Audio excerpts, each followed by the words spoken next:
Good morning, Bill. Good morning, Bill. And you're jacked this morning. You're like tapping on yourself. You're like a one-man rhythm section. No, this is like it's Friday. I'm at the end of my week. I'm tired, and I'm trying to bring the energy. Okay. Is that Let's is go. that is that Jake after doing a lot of HubSpot training yesterday? He just needed to kind of beat some life back into himself. That was a much better description of what that was.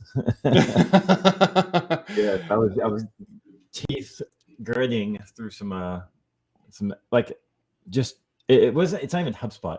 It's training I've seen before. I know it's an area I'm very familiar with, but you still have to sit through it to get to the test so that you can get the For sure. certification. So that is Yeah. some of the most mind-numbing stuff for me, at least. Interesting. So Yeah, did you get it all done? I did not. I Okay. had to get two certifications. I got one of them done, and the other one I started on. So I'm just gonna have to finish it today. Okay. So the goal is to finish that today, though. Not carry it into the weekend. Yes, for sure. Not Okay. happening. Not happening, he says. Okay, I I'm like not that. doing that. Unfortunately, Um, what about the rest of yesterday? Anything it exciting? was Anything good. cool? Uh Uh, oh, it's might be having some internet issues. Let's okay. keep going. I see you. We're good. Um, nothing like particularly um, crazy. I got to talk with basically our head coach, who's Hmm. he's busy as anything. His calendar's crazy, so I could spend some time with him for the first time yesterday officially. Cool. We've been in the same room sort of thing before, but not just he and I chatting. So that Nice. was really nice to kind of hear his stance on things. And let's see, maybe an interesting client conversation I'll bring in later when we talk with our guests. So, Okay, very cool. I dig that. but yeah, you Yesterday was full, man. I two CRM builds. Second part of one of them is today.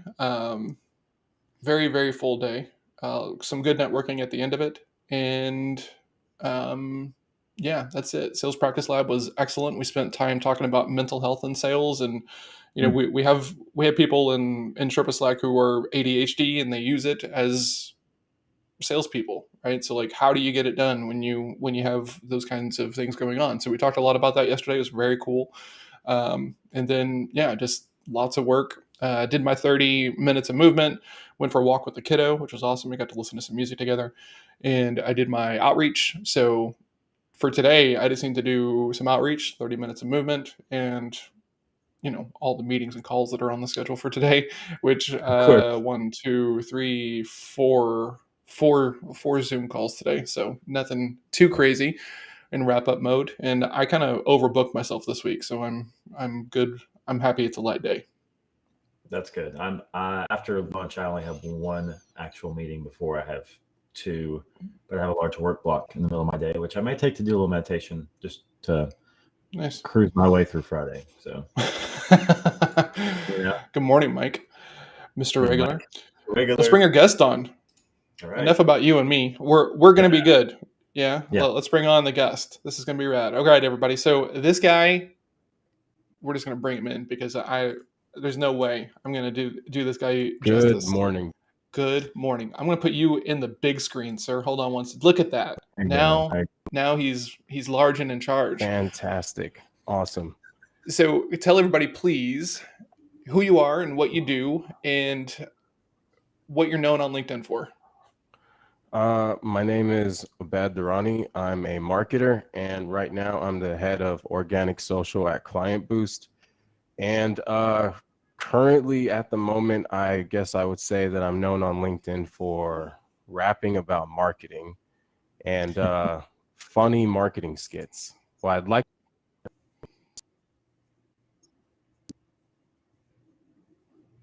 I'm losing him a little bit. Are you losing him, Jake? Yep. Is that A just little me? bit. Just Okay. choppy. Uh-oh. Uh-oh. There you go. Is There what he about is. He's now? back. There he is. Now he's back. Oh, okay, good. Oh, my bad. Sorry about that. No worries. So yeah, marketing raps and marketing skits about marketing. Awesome. Uh, can how big is Client Boost? Like, It's a 100-person agency. They've been in the game for about 7-8 years now, and they're at 25 million.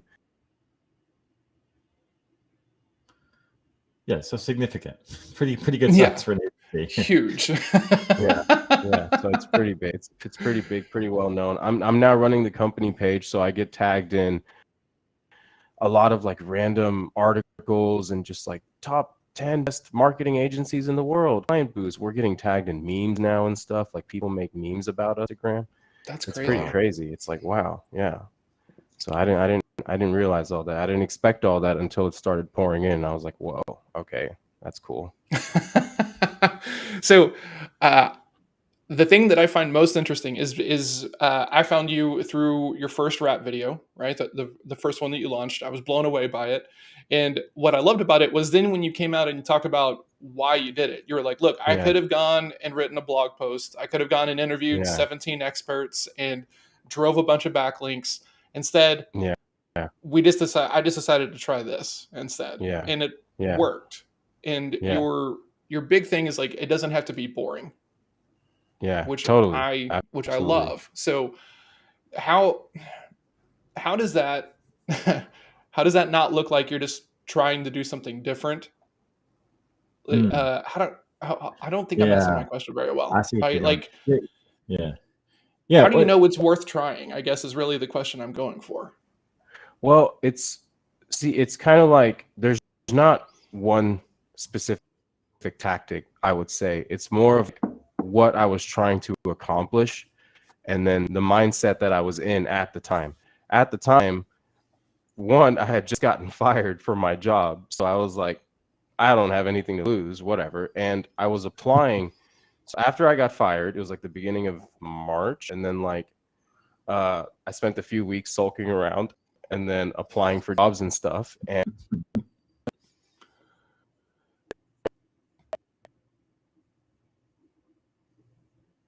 it was strange to me because they were like also like almost entry level positions like content marketing manager. And then I just like scratched my head like, man, I ran a content marketing agency for 4 years and it's just like I can't get a content marketing manager job.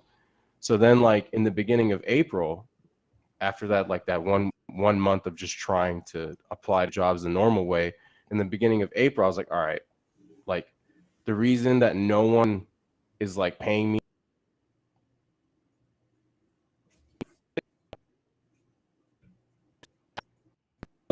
is that, and no one is going to know that until I show them that. So then I was like, okay, what is one way that I can put this stuff together? So in the kind of a mindset again where I was just like, I don't really have anything to lose, right? So I there is these two other guys that I recently saw. So a few years ago when I was running the content marketing agency, I tried to write a rap about SEO. And Mhm. I've been making music since I was like 14 on and on.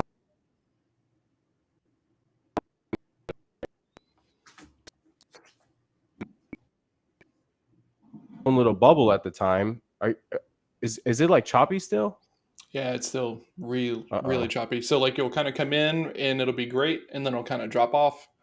What if I try turning my video off, but then that would be not as much fun, Well, huh? let's try it because I think See, the content Okay. is the Yeah. important thing. Cool. Awesome. Are you Yeah, guys good now? Is it better? it's better now. Let's see if Okay. it stays that way. All right. yeah. So Okay, Awesome. so back up on that answer. Yeah, like what Yeah. you were So saying. You nothing to lose.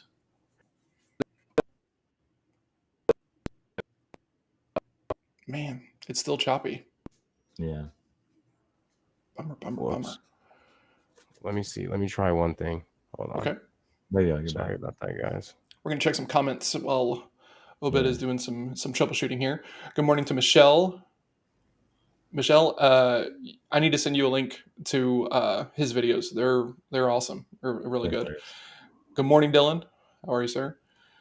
Hey, Dylan, the combo man. The combo man, Dylan the Lion Kruger. That's what we call him. Oh, really?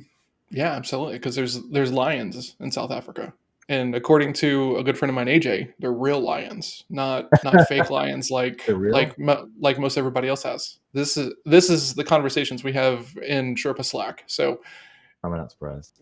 get in there if if these are the kind of conversations you want to be around. All And right, if you we're don't, gonna we're definitely we're gonna friends. switch one thing. We're gonna turn this one off, and we're gonna turn this one on. Let's try this. Pow pow. All right. Does this work? Yeah, dude, this is like Okay. live. You're like live on the Improvise. scene. Yes. I love that. Improvising. That's right. Awesome. Love it. So you guys can hear me now, good, right? Yeah, absolutely. Okay, awesome. So I was just saying at that point, like I kind of had nothing to lose. Hmm. Oh man, Ah, come this on, might be son. worse. This Dude, might what's be happening? worse. I don't know, All right. man. This is crazy. This is okay. Just so everybody knows, I- this is my third time talking with Obaid and attempting to interview him. We've had unique technical difficulties every time. This is crazy. yeah, it's yeah, man. I got to get out of here. I got to get back to the States. I got to get back stateside. Oh man. Okay, so let's see without the video on if we can have enough bandwidth. So nothing to lose. You just put it out there. Did you struggle with it? Did you hit publish and then like immediately want to take it down or anything, or how did that come about? Absolutely. So first, and when I was writing it, there's two things. I was like, okay, this has to be good and it can't be corny, right? Yeah. And that was like a big thing because it was such a huge risk. I was like, man, if this is corny, this is gonna absolutely suck. So first, I listened to it like 50 times, and I was like, man, if you actually give this a shot, if you listen to this, there's no way you can think.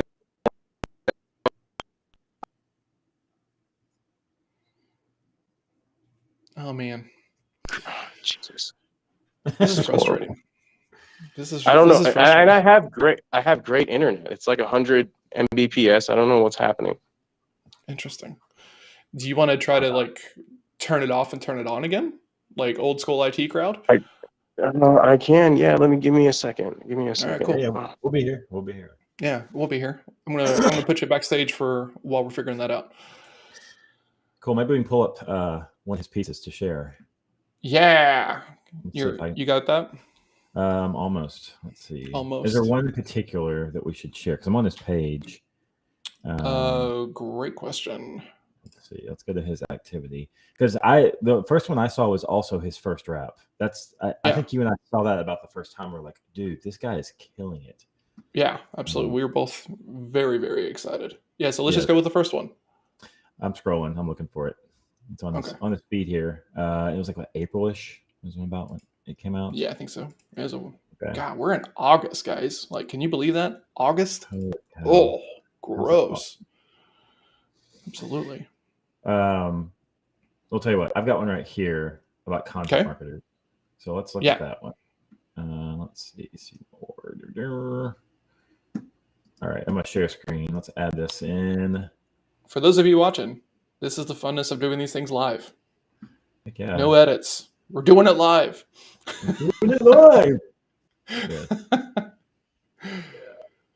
Yeah, and it's actually when you talk to most people who actually really like live streams, this is what they like. It's like, hey, let's just roll. Let's see what comes next. Let's see what happens. Yeah. So, okay. Can we see it here? Let me turn this thing on. All right. So I love these videos that he does where he's like the marketing manager. Yeah. Okay, cool. Let's go.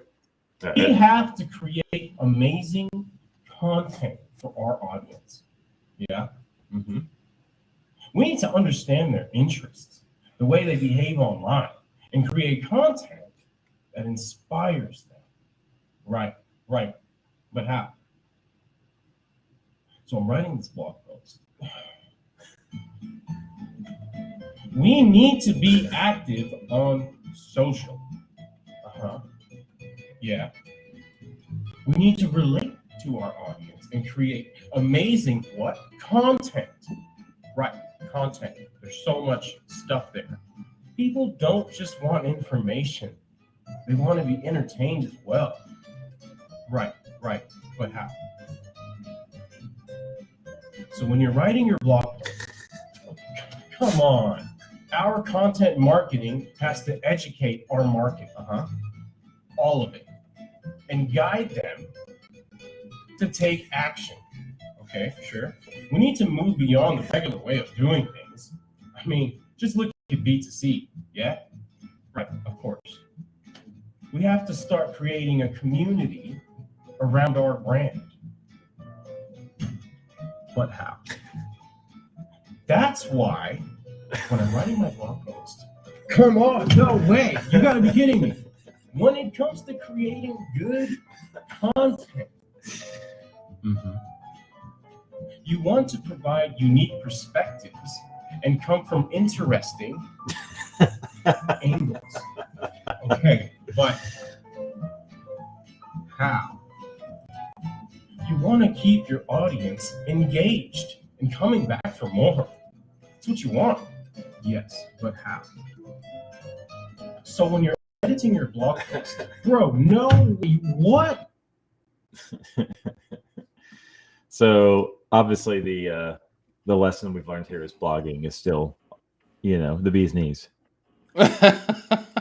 Man, that video encapsulates 98% of the first 3 years of me growing on LinkedIn, right? Yeah. Getting in there, seeing people like, you just got to put out content out there. And I'm like, I'm writing every day. I'm posting every day. I'm not doing any of the other stuff, but it's just like, it was all this very motivational-ish advice and nothing was actionable at all, right? And so just write more, just write for your audience, just post daily and everything like that. So that video, man, cracks me up. I laugh so hard. He's got so much good stuff. Like if you just scroll through his feed, I actually put his link on my feed. Awesome. So it should show up in comments here somewhere, but yeah, like I remember another one it was like a little comic that said, I do content marketing for content marketers who I teach about content marketing. It's like there's just this loop of I do content marketing for content marketers who content market. It's no one's out there really sharing all the really good stuff, and if they are, it's like he just did. Well, you need to blog. Like, all right, Obaid is back. Let's bring him back on. All right. Hello. Let's try again. Hey, man, how are you? Hello. Are we good? Hello. I think testing. so. Let's see. We'll see you here in just a second. Please to the LinkedIn Live gods. Yes, to the awesome. internet and LinkedIn Live gods. Please, yes. let's make this work. Awesome. Okay. Just in case I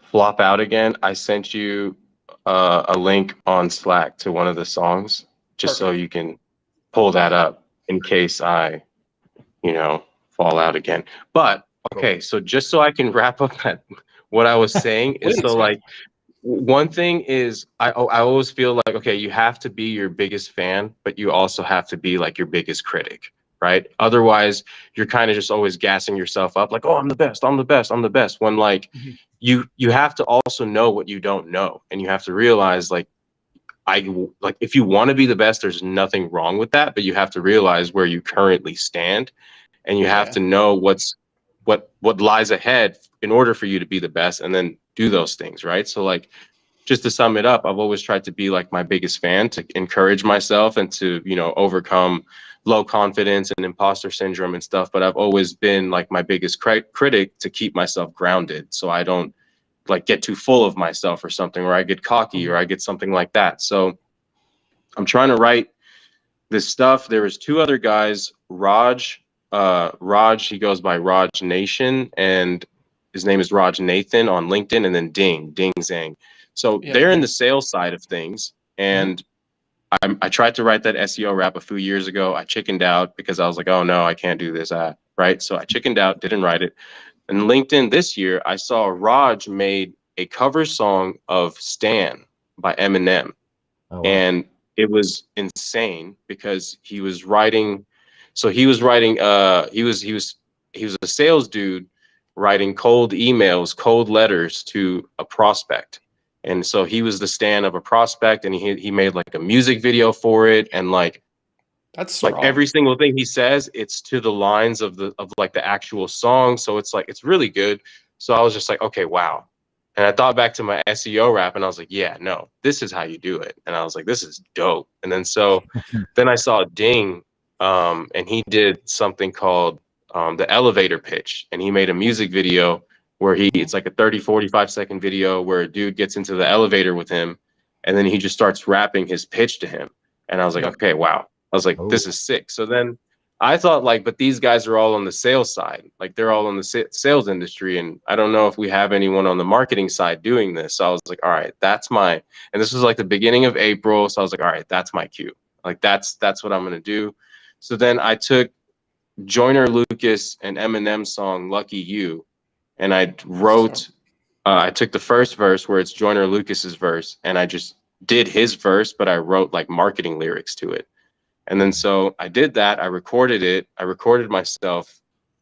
So I recorded the song, and then I recorded myself like, on LinkedIn after listening to it like 50 times. And then I just sat there like staring at the post, and I was like, oh my God, did I actually just post myself rapping on LinkedIn? Like I just destroyed my career. Like this is the dumbest thing I could have possibly done. But then like, and then I started posting in January on LinkedIn. So by this time I had a really good idea of like how a post performs, right? So I had gotten like, you know, even 700 likes on a marketing post before, and I saw that like the likes start rolling in fast if they're going to perform well. But after like 4 minutes of silence, like holy crap, like I started getting like, I don't know, just like within an hour it had like 120, 130 likes and like dozens of comments. And then I remember like 24 hours later I had gotten like 300 new followers.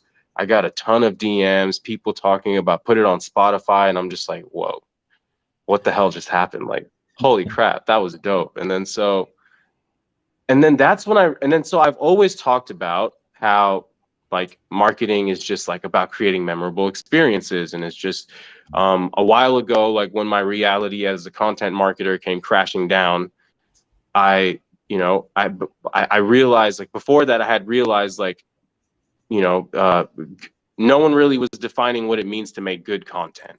Right. So a few years ago, I got a little upset with that. I was like, all right, I'll figure it out on my own. I was like, all right, what does it mean to make good content? And then I was like, that's super subjective. So what is one piece of content that everyone would unanimously agree on that is good content? And I was like, okay, Super Bowl commercials.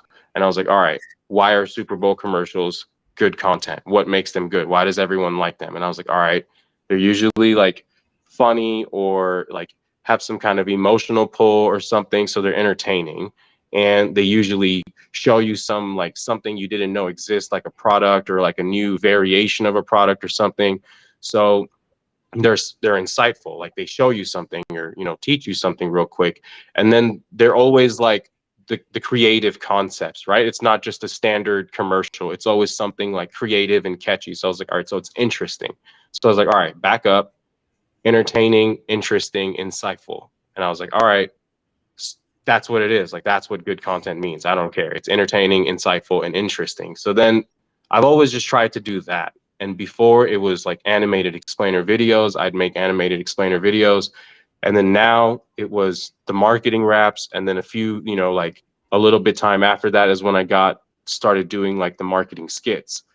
So it sucks, like it sucks in the beginning because it's very like nerve-wracking, and it's difficult because you have no way of knowing if this is going to work. And like especially like I didn't even have a following at the time, like no one really knew like who I was. And then so it was very like I didn't have a support system, right? Like I didn't have like 15 people I could send this rap video to, like, yo, I'm about to post this on LinkedIn, what do you think? And I had a bunch of people tell me like, that's amazing, bro, you should do it. And like it was nothing like that. Like I just did it and I posted it and I was like, wow, this is horrible. And then like, and all of a sudden, like it went well. So then I was like, let's try it again. Like I was like, maybe it was just like a one-time thing. And it's like one of those things where someone does something and you're like, oh, good for him. And then, you just like move on. So I was like, is it something like that? Or is this really something that people like? And then so I tried it again, but this time I wanted to make like an original song, like the last time it was a cover song.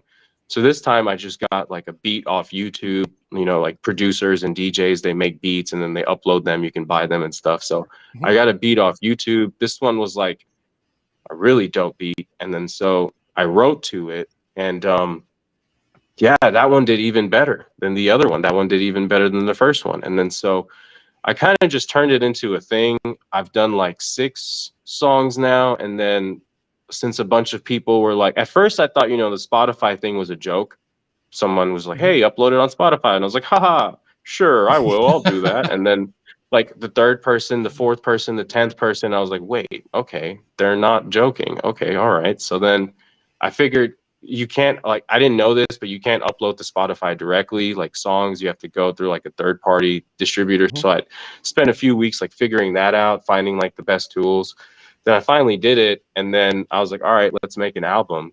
And I uploaded the songs under KlientBoost instead of like myself. I made like cover art for KlientBoost, and then I created an artist named KlientBoost on Spotify, and then I started uploading the songs there. So I was like, all right, I'm gonna make the first B2B, or not even just first B2B, I'm gonna make the first marketing music album ever. And then like that was kind of like my idea for like a brand building campaign in a way. And you know, so now I'm just trying to like embed as many insights in them as I can. So like the first few songs, they were kind of just like general. Well, not really. I wouldn't say that, because like the second song, it was, so this is actually what it is. The second song, I feel like it did really well because I had something to talk about. A lot of people were like, hey, build a media company, build a media company. But like, my thing was that is like, no one was really telling you what that means. Right. And this is a really funny story. If we have time, I'll tell the story, but it's like a side story. Let's try to turn on your video because we've not had any audio issues. So maybe the bandwidth thing is fixed. There he is. Hello. Hello. Okay. Yeah. Let's see. Yeah. So, okay, let's go. Yeah, please. Okay. So at that point, people were like, build a media company, but like no one was talking about what it means or how to do it, breaking it down into steps, So I was like, all right, instead of, you know, and so this is what happened. So someone contacted me at that time, a company, and they were like, hey, we want to hire you, and like, we're going to figure out how to build a media company. We're going to turn our company into a media company. And then so I was working with him and the CEO. And the conversation was about like, how are we going to do this and that? So I was coming up with tactics. Now for the trial, for the test, what they wanted to do is they wanted me to write a blog post on what it means to build a media company. And then so I was like, okay. And you know, they were paying really well. It was a good like paid test. And so I was like, all right, I'll do this. Right. And then so I wrote out the outline for it, my understanding of it. Right. And then so I sent it over to like the guy. He wasn't a recruiter. He was just someone at the company. I was like, I want to work with you. And then we just started talking. So I sent it over to him, and he was like, this is cool, but you know, we don't really have any authority on, since we're not a media company, we don't have any authority on talking about what it means to build a media company. I'm like, bro, really? Like no one does. Like we're just like giving our like perspective on the matter, and like, you know, we're just trying to be informative. So then they were like, okay, this outline's fine, but what we want you to do is we want you to go and interview companies that you think have done this well. They've built a media company, and then we want you to understand their strategy and then break their strategy down into like a repeatable process. And then we want you to give your thoughts on what you can do. And I'm like, Jesus, okay. And then so one of the companies they wanted me to go interview was the company that just fired me. And then so I'm like, you want me to go? And I was like, you want me to go and interview the company that just fired me? Like the wounds are still fresh. And like, I'm supposed to like break down their strategy, like interview them, and then tell everyone in the world how they can be more like them. So that was kind of like, I was like, man, I don't know. And then I thought about it. I was like, look, I can do this, right? I can do all this, but it'll take me a week to research maybe, do all those interviews from all these different companies. And it's not like I'm, Elon Musk, where I just pop up like, yo, can I interview you? And they're like, oh my God, yeah. Like Yes. what's to even say I can get an interview from all these different companies, right? So like, it's going to take me some time to get those interviews done. It's gonna take time to write that blog post. So then I started thinking, like, what if I just didn't write the blog post? What if I just wrote out all my thoughts, and just like all my thoughts on what it means to build a media company, and I just put it in a song? And then so I did that instead.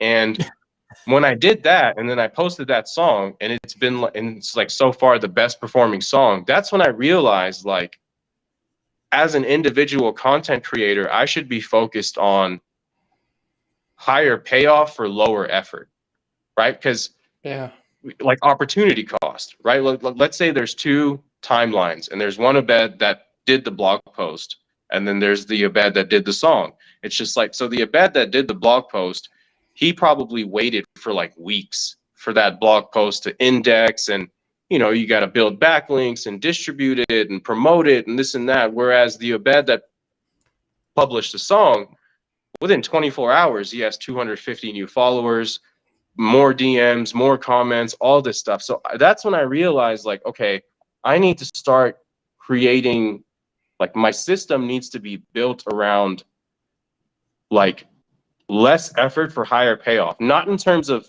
laziness, but terms of just efficiency.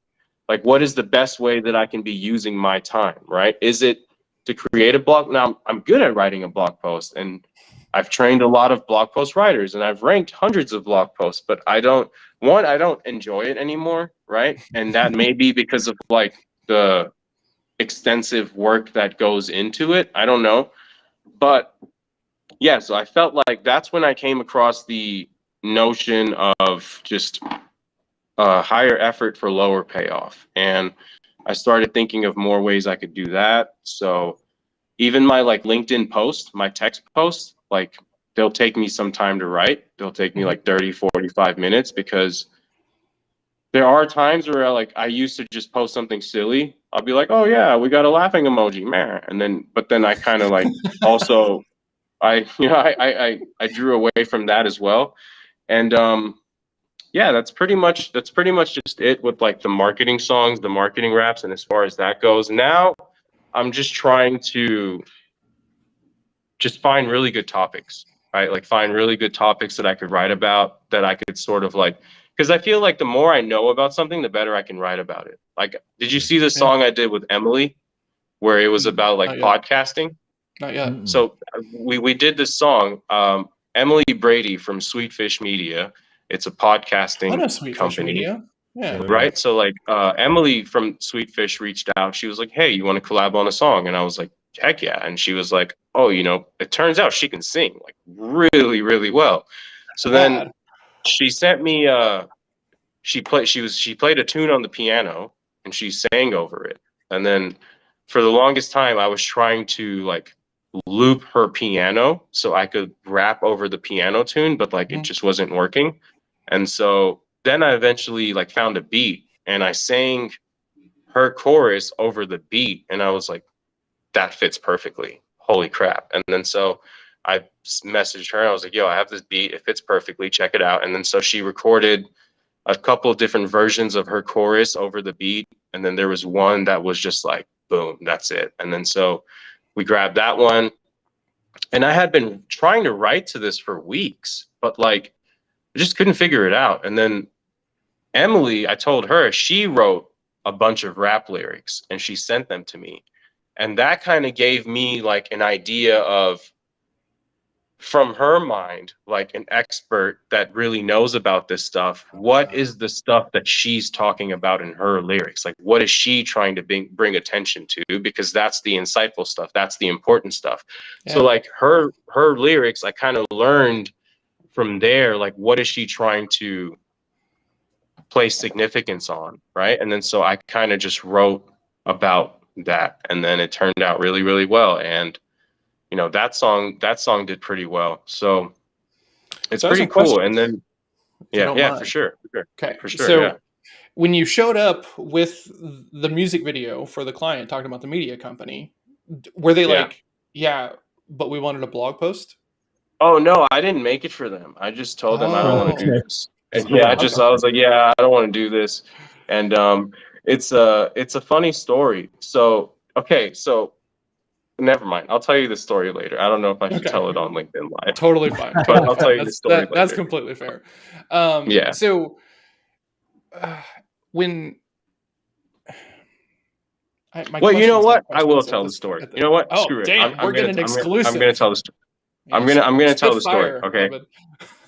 Yeah, so I'm gonna tell the story. So this is what happened. This is why I don't like blanket advice. This is why I don't like obscure, weird advice like build a media company. Like if you're gonna say something like that, you should 100% elaborate.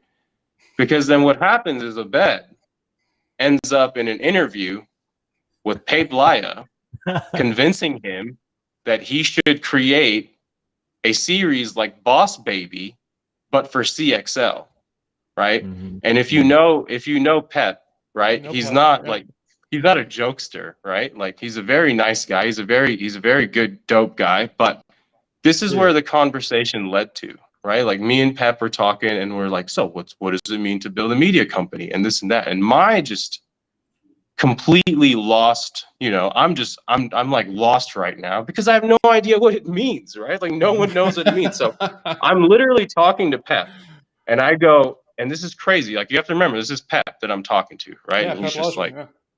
he's just like, what is this kid talking about, right? So then I go, like, all right, so what does it mean to build a media company? One, is it just like you create different series of like episodic content and you show up on different platforms and people, they show up on those platforms or they're on their platforms, they show up for you and you have all these different series, right, of good content that people show up for. Is that what people say when they mean build a media company? If yes, then that's just really good marketing, right? Like that's not media company. That's just really good marketing. So Yeah. maybe that's not what they. And again, remember, this is Pep. I'm talking. Pep's sitting there the whole time, like, okay, Yeah. right. And so I was like, okay, so let's say that's not what they mean, and what they mean is something beyond that, right? Let's say that what they mean, and I forgot the second thing I said, but okay, so I was like, so maybe a media company is a company that makes money off of its media.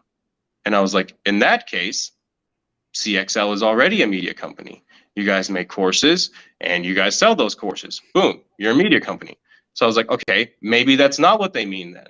What? And then this is where it just goes to shit. Like it just goes so wild. And I was like, maybe what they mean is, so I was like, so what's a media company in traditional sense? I was like, all right, Paramount, HBO, that's a media company. I was like, all right, but we're in the digital age now. So I was like, all right, what's a media company in the digital age? And I was like, Netflix. And then he's like, okay, where are you going with this? And then so like, I was like, all right, now Boss Baby.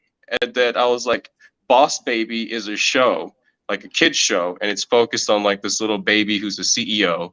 And and he whatever, Boss Baby, everyone knows what Boss Baby Yeah. is. So then I told him, I was like, now imagine this, right? What if CXL made a show like Boss Baby, but it was focused on like marketing and entrepreneurs? And I was like, just think about it, Pep. I was like, there's all these CEOs and creatives and executives in the world, and they have kids, and they'd love to show their kids a show where they could learn more about like being an entrepreneur, being a marketer, being, a copywriter, being a creative. And then I'm like super surprised he didn't laugh. At the end of it, he told me, like he liked the way I think, but didn't necessarily like my ideas, obviously, because it's ridiculous. So then this is what happens, right? This is what happens when people come out and they're like, yeah, build a media company, and they don't elaborate. And then you get people like me, young ass marketers that don't understand your advice, and they end up in an interview pitching Boss Baby like stuff to, CEOs. And it's just like that's why I think blanket advice is so dangerous. And I made it like my own personal like thing to like, if I ever say something, like if I tell you like, hey, create memorable experiences, I won't tell you just that. Like I will elaborate on it. I'll give you examples. I'll tell you what I mean. I'll try to even break the entire way of thinking down into rules and give you like 4 or 5 rules that go along with it.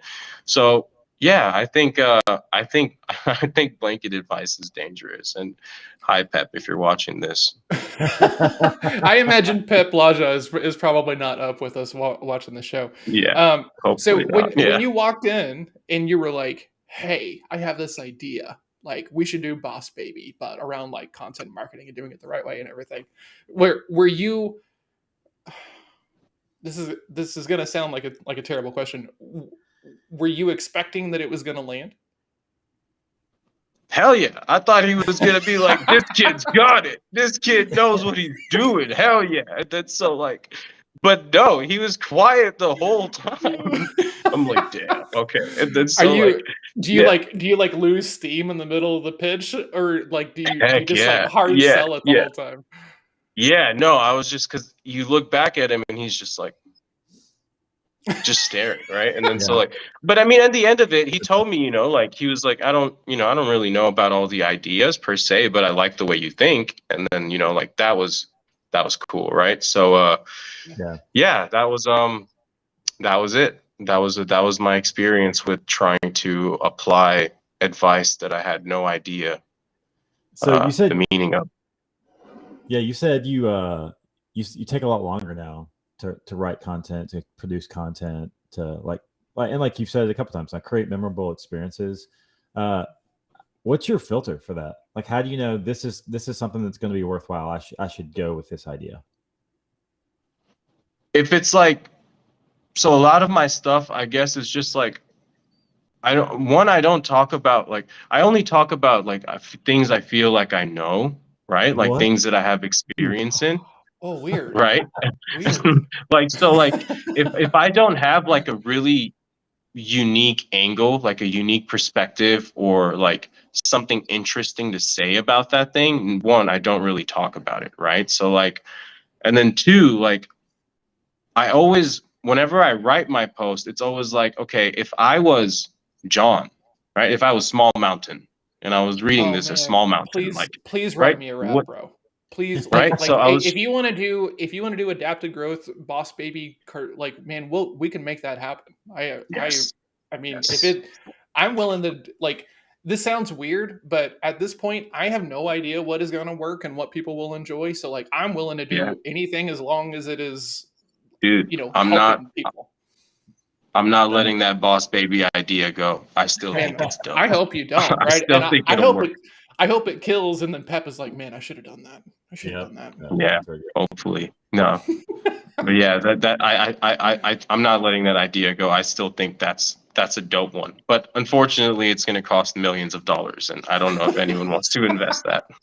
Yeah. So I'm in your Slack community, and it's rad. I appreciate it. And so I went and I asked in there yesterday, what would they like me to be asking you about, right? And I Yeah, learned that you have taught a ton of non-native English speaking people how to write English, right? And writing English is, I think, a little bit different than just speaking English. And so, yeah, can you talk a little bit more about the struggles of like non-native speakers trying to write yeah.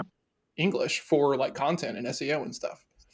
Um, yeah, for sure. It's the one thing that I've noticed is that it's really just like the simple stuff that they like, kind of like one of the biggest things, one of the, like the biggest pieces of advice that I'd give non-native writers is like, you have to be aware of like the everyday like idioms and like everyday just sayings, right? Like a small example that no one would ever mess this up, but just to give you an idea, like ladies and gentlemen, right?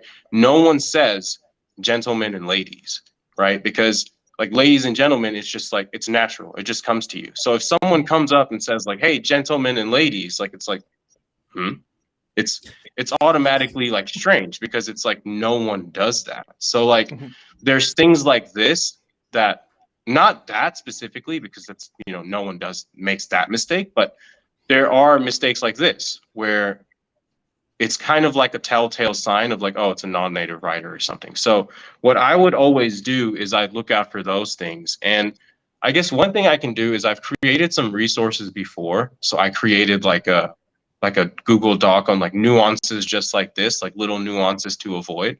And I can share that Google Doc with you, or I'll share it on LinkedIn, and whoever wants it can have it. And I wrote an editorial style guide, and I'll share that as well. But That'd be awesome.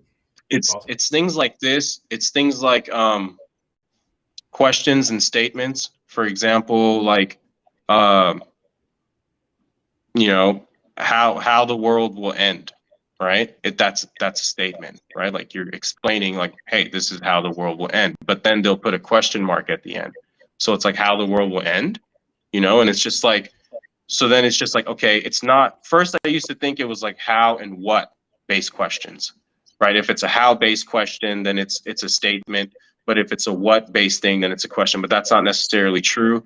And I think it's more of like a/the is like statement, and then like what, where, how is like question. So how the would be a statement, whereas like why a, or you know, why the, that's still a statement, right? But then if you go like, you know, how does, right, and or where does, it's like it's always going to be questions. So I created like a sort of like a chart like that to help out with That's like dope. whether it's a question or a statement. And it was just this stuff, dude, that drove me away from blog posts. Like this is what it was. It was just 4 years of just training people and doing this. And then it was you know, I'd get someone and I'd be like, okay, you know, writer number 45. I was like, this is on page SEO. This is keyword research. And then on the other hand, I see like people talking about dark social and demand gen, and I'm just like, what's happening over there? And then I just turn around and I'm like, okay, this is how you optimize a blog post. And then it's just like, that's kind of what drove me away from it. I was like, I'm 29 years old, 28 years old, and I'm just reteaching the stuff that I'm good at over and over and over and again, but I'm not learning anything new. I'm not growing. I'm not really finding new ways to do stuff in my own career. So that's why I moved on from running an agency, because I was like, I don't want to be 20. I was like, I'm not even 30 yet. I mean, I'm 31 now, right? But at that time, I was like, I'm not even 30 yet, and I'm working like 17 hours a day, not seeing my kids, right? I was like, this is ridiculous. So then that's why I moved on from running an agency, and it was awesome. And I feel like that's also important. Like I feel like solopreneurship is like such a hot topic these days, and everyone wants to rush into it. But you know, without getting too caught up into it, one of the things that led me from not running, like moving on from running the agency, is my dad passed away from COVID. And I feel like if I wasn't 29, right? Like if I wasn't 28, 29 years old, maybe if I was like, you know, 34, 35, even 31, maybe I'd be able to handle it, right? Like I'd be more emotionally wiser. I'd be more, you know, mentally, I'd have more mental fortitude and stuff. And so it's just like, you know, at this point of your career, like I don't think that young people, you know, like, or especially not even just young, but if you're like early in your career, right? Like if you just, maybe if you had a career change, right? There's a bunch of teachers switching over to SaaS sales and stuff. I don't think you should get too focused on like monetizing stuff, right? Like making courses and this and that and blah, blah, blah. It's like, you should grow first, right? A lot of these guys that you see that are doing this stuff, like they made it to, you know, VP level, CMO level. They were in the C-suite. They were making, you know, hundreds of thousands of dollars a year through a full-time job. And then that's when they were able to branch off and do their own thing. So I do feel like, you know, it's a hot topic these days, and it's really easy to get caught up in and wanting to do like all that stuff, but it's not, you know, like there's a lot more that comes with it. So I'd say focus more on just like right now, like establishing you know, that unique perspective, that point of view, that's something that unique that you have to offer, right? And then just focus more on that before you try to you know, monetize every skill that you have. Man, So I feel a ton of that, honestly, right? Yeah. Jake and I Nice. have had, conversations about the show of, okay, so we have, a little productivity system here. Like, do we monetize this? Do we do things, right? And because we're both just entrepreneurs, it's like everything kind of hits that level of like, oh, okay, maybe we have something here. Maybe we should monetize this. And we've gone back and forth at different times of like, no, this is just like showing the path. Like this is not the Yeah. thing.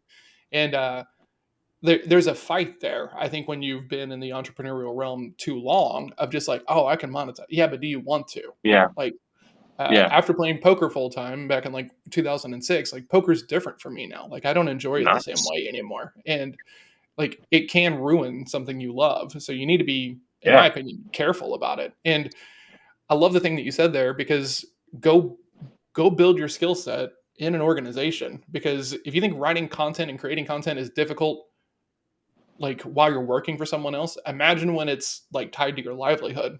Like the first Yeah. year and a half of me writing on LinkedIn, like no one gave a crap. Like, and largely Hmm. still lots of people don't give a crap because like I don't really write the things that are going to get really great mileage. Like I try to be very tactical and like, all this stuff because I hate the thing of like, well, just go for the no. Okay, well, let's talk about what that looks like so that way you're not an asshole in all of your conversations with your prospects because done wrong, it doesn't work, and so Yeah. I try to be that person, and it's hard to get growth on the platform because there's a lot of people posting content, and a lot of it is how do I say this the right way, built to grow, if that makes sense, right? I think Yeah. whenever people are creating their content, they can take the path of like, great, I want to do something that's going to be big, or I want to do something that's really going to help, and like these two things are not always in the same lane, at least for me. Do Yeah. you feel like that's true? Do you feel like that's consistent? Yes. Yes. Totally.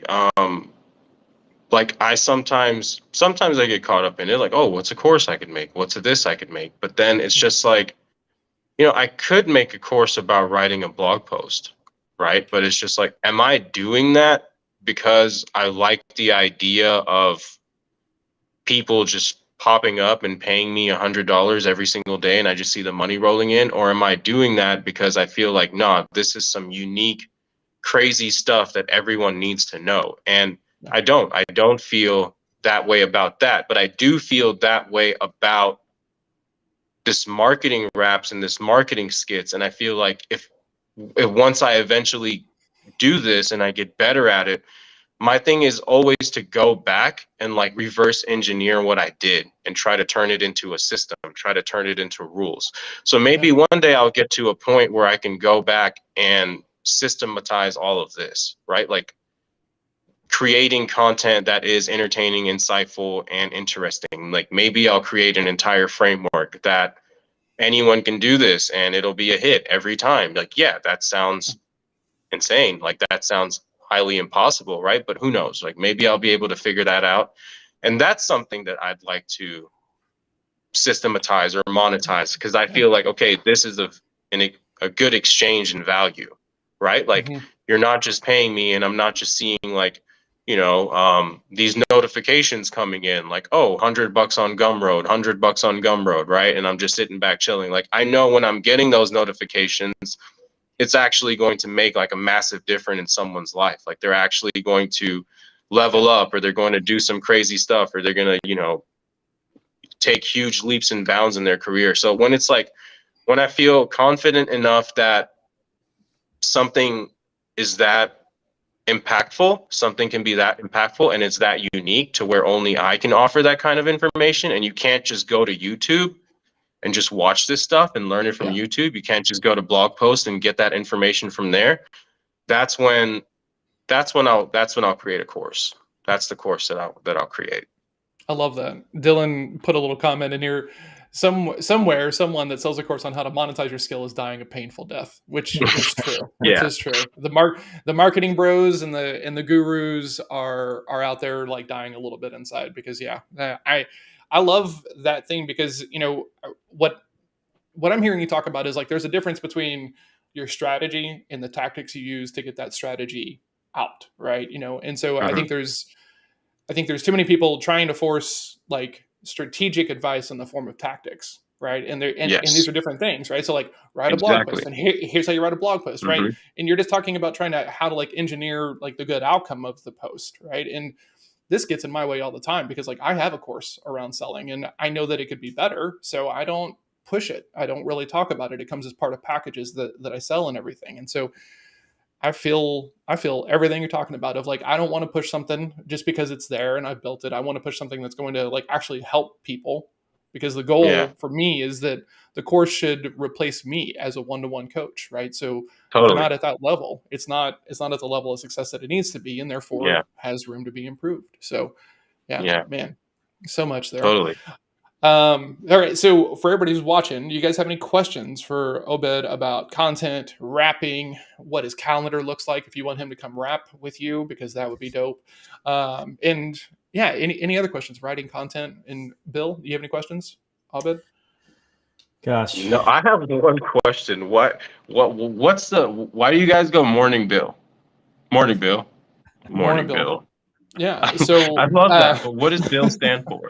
so Bill, super short story. Bill stands for brother-in-law because Jake and I worked and Mm. met at a banking branch. Uh, We both worked at a branch, and we worked with a woman who was really, really nice, and she called us both her work husbands because everyone else was like old and stuffy and like just focused on banking mhm, and counting money. And then Jake and I mhm. are in there, and I'm talking about kung fu, and he's talking about affiliate marketing, and I'm like, we're not doing anything we're supposed to be doing. So she loved us and called us her work husbands. So that made us brothers-in-law. So we just started Nice. calling each other Bill. Decided to launch the show, and here we are. I love the beginning. Morning Bill. Morning Bill. I love that. Yeah, It's that's amazing. thank you, well, man. I love too that we don't really tell anybody what it is, but we get people asking all the time, so it's kind of a neat little just Yeah, and we've never open loop hit all it. the time. Like, yeah, like we talked about it on the original show. We talked about it, I think, earlier this week, right? And so it's just like it's cool because people ask me about Small Mountain, and people ask me about what does Bill mean, and I'm like, this is rad. I love this so much. So yeah, that's where it comes from. That's awesome. Okay, I love that. thank you, man. Appreciate it. I think that was Jake. I think Jake was the one who was like, "Oh, Bill," and I was like, "Bill." We should do It's Bill. like Yeah. brother-in-law. And I was Yeah. like, "Oh, brother-in-law." And then for like the next decade, that's just what we called each other. And then we're like, "Should we do?" That's We awesome. we we tried to do a podcast. Actually, we've never talked about this. I don't think on the show, but Jake and I wanted to do a podcast together. And I wanted. Well, okay. I reached out to Jake and I was like, "Hey, will you help me on this? Because I'm scared. Like I'm terrified of this thing, and I don't think I could host something on my own. So will you help me out?" Jake says, "Yeah, sure, man. I'd be happy to help you out." And he was still doing agency stuff, and I was still doing web stuff. And we recorded one episode and then nothing else. Like literally, I can't believe I'm talking about this. But so we recorded this episode. I went out and I bought a mixer. I bought all of this stuff. Like I was drinking all the Kool-Aid. You know, I'm going to be the next big podcaster and everything. We do one episode, nothing after that. You know, and the goal of the show was to talk about these people that have made these huge pivots in their business and what happened after that thing. So we're going to call it Pivot Mountain. And I did the whole thing. I went to Fiverr. I hired someone to like create music and do a voiceover and everything for one Wow. episode that we never even launched. That's so. Wait, how long have you known each other? How long have you guys known one another? 10 years. Yeah, 10, Wow. Yeah. 11. Almost 11. Yeah. Yeah. Because I That's met awesome. Jake. I started working with Jake before my daughter was born. She turns 11 in a handful of days. Wow. So yeah. That's awesome, man. That's amazing. Yeah. And we You guys we are split still at Chase. going strong, And kicking it. he went agency side and was doing all the marketing stuff and everything. I just kind of hung out on the sales side, and then we were like, hey, we should talk about sales and marketing, right? Because the mindsets are different. You know, like when I'm trying to get to a meeting and I'm doing my thing, it's like I'm trying to maximize this opportunity because it takes a lot of opportunity, and marketing is just about removing the friction so that way things are easy and everything. And people don't talk about this, but these are conflicting mindsets, right? And people, and every sales coach I know struggles going from one-to-one to one-to-many. Like it's not just me. Every sales coach I've ever met struggles with this, unless they're like a marketing bro guru, right? And then those people are, you know, over there. But yeah, it's a unique situation. So we decided to kind of talk about it. We did it for 9 months during COVID, right? Just every day. And then we thought we'd hit it. Great, ended it. And then people were like, you know what I miss? And I'm like, I mean, for me, nothing, you know. And they were like, I miss Morning Bill. And it just kind of kept happening. So we brought it back. Here we are. Morning Bill. I love it. Morning, babe. Awesome, dude. And you guys do this every morning? Every morning. 5 Well, days a week. That's so awesome. not Saturdays and Sundays because we're hanging out with our family. Right. Because Sure. a big part of the show that we like to talk about is like how we balance being driven entrepreneurs with big goals and everything with being family guys because we both have kids.